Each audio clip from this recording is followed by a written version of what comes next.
উত্তর পূর্ব ভারতের এক বৃহৎ সমাজ কোচ রাজবংশীরা সাংস্কৃতিকভাবে যে কতটা ব্যাপকভাবে সমৃদ্ধ তা এদের সংস্কৃতির দিকে তাকালেই বোঝা যায়। কিন্তু সমস্যা হচ্ছে আধুনিক অর্গানাইজড পদ্ধতিতে বিকাশ লাভ করার জন্য রাজবংশীদের বৃহৎ কোনো মঞ্চ নেই, তাই সংস্কৃতিগুলি আজও আধুনিকভাবে বিকাশ লাভ করতে পারেনি। আসুন এদের নৃত্যগুলি সম্পর্কে জেনে নিই। এক, কুষাণ গান ও নৃত্য। রাজবংশী সমাজে রামায়ণ এবং মহাভারতের বিভিন্ন কাহিনীকে নিয়ে রচিত রাজবংশীদের অত্যন্ত জনপ্রিয় একটি নৃত্য।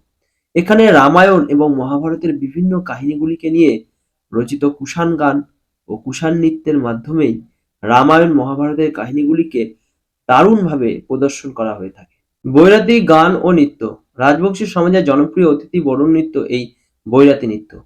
মূলত বিয়ের সময় নতুন অতিথিদের বাড়িতে বরণ করে নেওয়ার সময় এবং ঠাকুর দেবতাদের মূর্তিকে মন্দিরে প্রবেশের সময় এই বৈরাতি গান ও নৃত্যের মাধ্যমে বরণ করে নেওয়ার প্রচলন দারুণভাবে দেখা যায়। ৩, গোয়ালিনী নৃত্য। রাজবংশীদের দৈনন্দিনের যে জীবনযাত্রা, কর্মকাণ্ড সেইগুলি সুন্দরভাবে ফুটিয়ে তোলা হয় এই গোয়ালিনী নৃত্যের মাধ্যমে। এই জনপ্রিয় গোয়ালিনী নৃত্যের মাধ্যমে সুন্দরভাবে ফুটে ওঠে অতীত এবং বর্তমানে রাজবংশীদের দৈনন্দিন জীবনের বিভিন্ন কর্মকাণ্ডগুলি।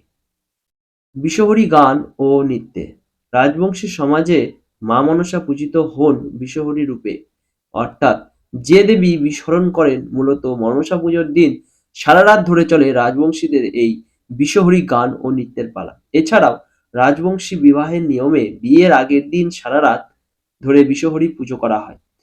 বিষহরী পূজা করা রাজবংশী ঐতিহ্যবাহী বিবাহের একটি গুরুত্বপূর্ণ অংশ। ৫, মেছনী গান ও নৃত্য।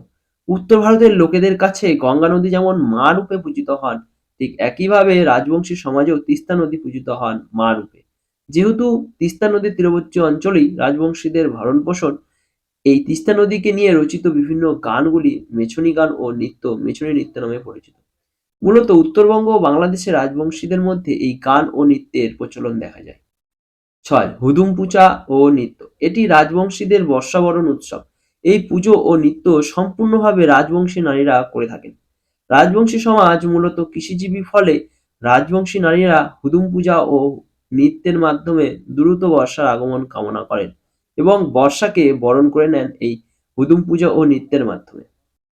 এছাড়াও ভাইওয়া ও পালাত্রিয়া ইত্যাদি বিখ্যাত এবং জনপ্রিয় গান, তাদের বিভিন্ন নৃত্যগুলি তো রয়েছেই।